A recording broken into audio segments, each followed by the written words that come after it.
मुल्क में corona virus की चौथी लहर के वार जारी। एक दिन में मजीद 73 मरीज जान से गए। मजमूई अमवात 26,938 हो गईं। 2,714 नए केसेस रिपोर्ट हुए। मुस्बत केसेस की शरह 4.78% रही।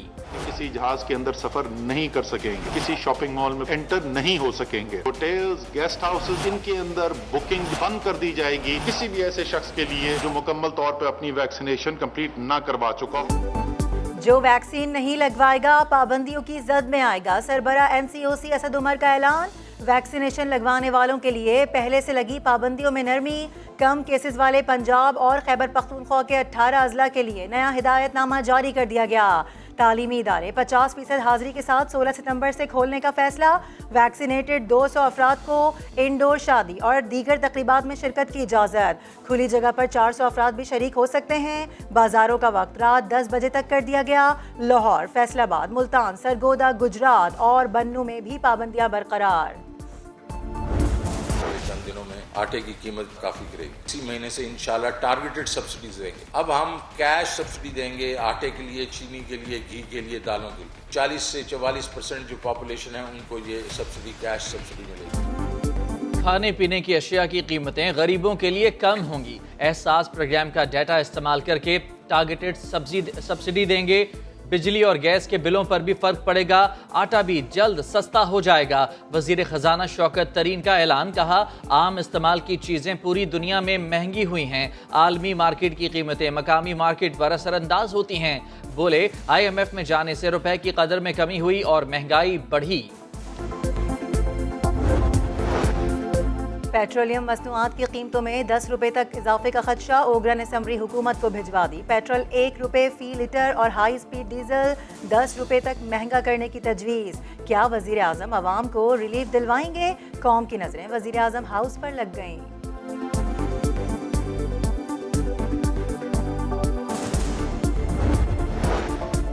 कॉमेडियन उमर शरीफ का इलाज बैरून मुल्क होगा। सिंध हुकूमत ने इलाज के लिए 4 करोड़ रुपए जारी कर दिए। एयर एम्बुलेंस का बंदोबस्त भी कर दिया गया। उमर शरीफ की याददाश्त बिल्कुल ठीक और तबीयत बहुत बेहतर है। सोशल मीडिया पर गलत खबरें ना फैलाई जाएं। अहलिया जरीन गजल की समा के प्रोग्राम 7 से 8 में बातचीत।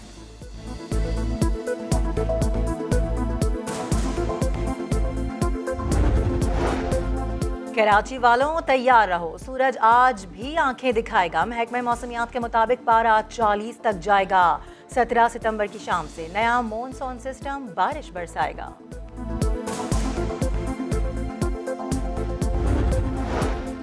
बलूचिस्तान की सियासत में हलचल। मुत्तहदा अपोजिशन के 16 अरकान असम्बली ने वजीर आला जाम कमाल के खिलाफ अदम एतमाद की तहरीक जमा करा दी।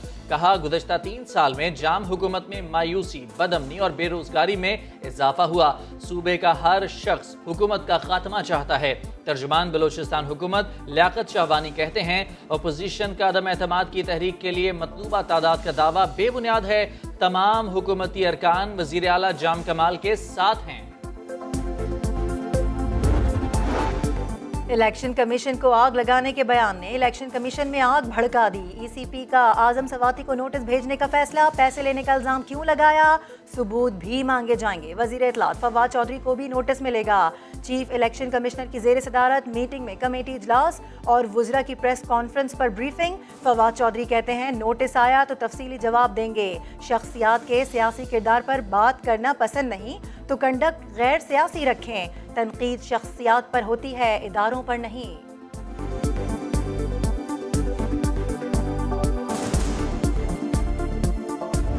तहरीक जो है अपने जब किसी फैसला कुन मरहले में आना दाखिल हो रही होती है तो एक साहब उठते हैं और वो नई बात कर देते हैं और आप जिसको पकड़ लेते हैं आप लोग।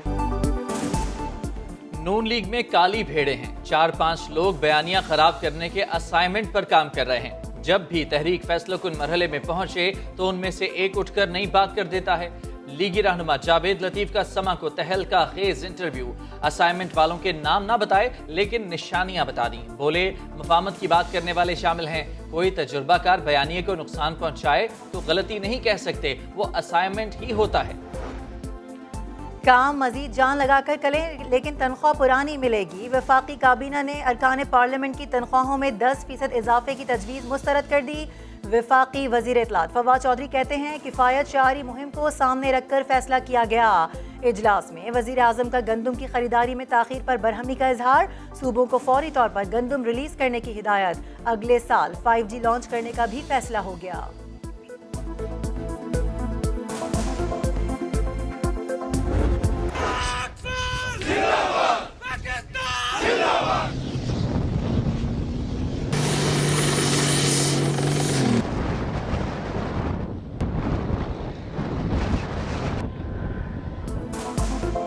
पाक फौज दुश्मन को नाकों चने चबवाने के लिए हर वक्त तैयार। Army chief general Qamar Javed Bajwa का पनुआकिल का दौरा, जवानों की जंगी तैयारियों, तरबियती मयार और जज्बे को सराहा। फील्ड फायरिंग रेंज सालेपट में तरबियती मशकों का मुशाहिदा किया। आर्मी चीफ ने वतन के लिए कुर्बानी देने वाले सिपाही हिजबुल्लाह शहीद के घर जाकर अहले खाना से मुलाकात भी की।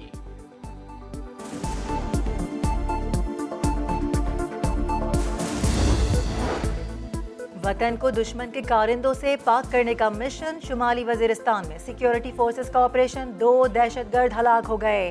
ISPR के मुताबिक दहशतगर्द फोर्सेस से फायरिंग के तबादले में मारे गए। दहशतगर्दों के ठिकाने से असलहा और गोला बारूद भी बरामद।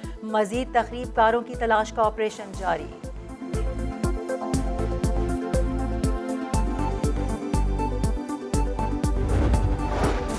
अफगान सरजमीन को किसी मुल्क के खिलाफ लॉन्चिंग पैड नहीं बनने देंगे, कोई हमारे अंदरूनी मामलात में मुदाखलत न करे। अफगान वजीर खारजा अमीर खान मुत्तकी की प्रेस कॉन्फ्रेंस, कहा इमदाद देने पर पाकिस्तान और कतर के शुक्रगुजार हैं। दुनिया से अपील है कि अफगानिस्तान के लिए इंतशार वाली पॉलिसी न अपनाए।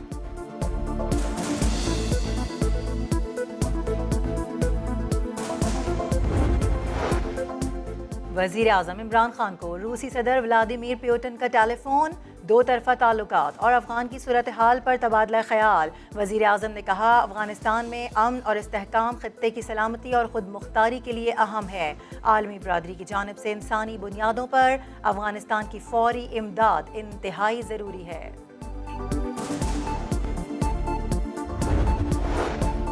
अल-कायदा जल्द अमरीका पर एक हमला करेगी, डायरेक्टर डिफेंस इंटेलिजेंस एजेंसी ने खदशा जाहिर कर दिया। स्कॉट वेरियर ने सिक्योरिटी समिट से खिताब करते हुए कहा अफगानिस्तान में तालिबान के कब्जे के बाद अलकायदा का खतरा बढ़ गया। अलकायदा को हमले की सलाहियत हासिल करने में 1 से 2 साल लगेंगे। मजीद कहा अफगानिस्तान में दहशत गर्दों को मॉनिटर करने की फौजी और इंटेलिजेंस सलाहियत कम हो गई, दोबारा रसाई के लिए रास्ते तलाश कर रहे हैं।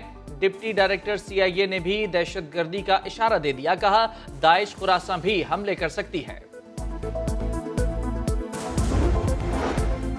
बहन पर आवाजें कसने से रोकना भाई का जुर्म बन गया। लियाकतपुर में उबाश लड़कों का शहरी पर तशद्दुद, CCTV मंजर आम पर आ गई, पुलिस ने कोई कार्रवाई नहीं की।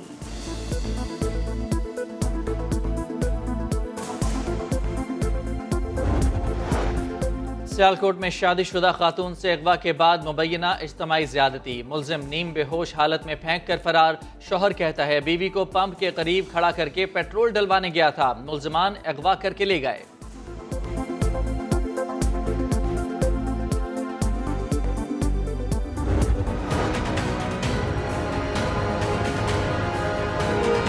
यहाँ पर सूरत ये है कि अगर हमारा इस दुनिया से कोई प्यारा रुखसत हो जाता है तो उसे दफनाने के लिए हमें यहाँ पर 2 गज जगह तक मैसर नहीं होती। और फैसलाबाद के कब्रिस्तानों में 2 गज जगह का हुसूल नामुमकिन हो गया। 3000 में मिलने वाली कब्र 20,000 में भी नहीं मिलती। कब्रिस्तानों में कब्जा माफिया सरगर्म।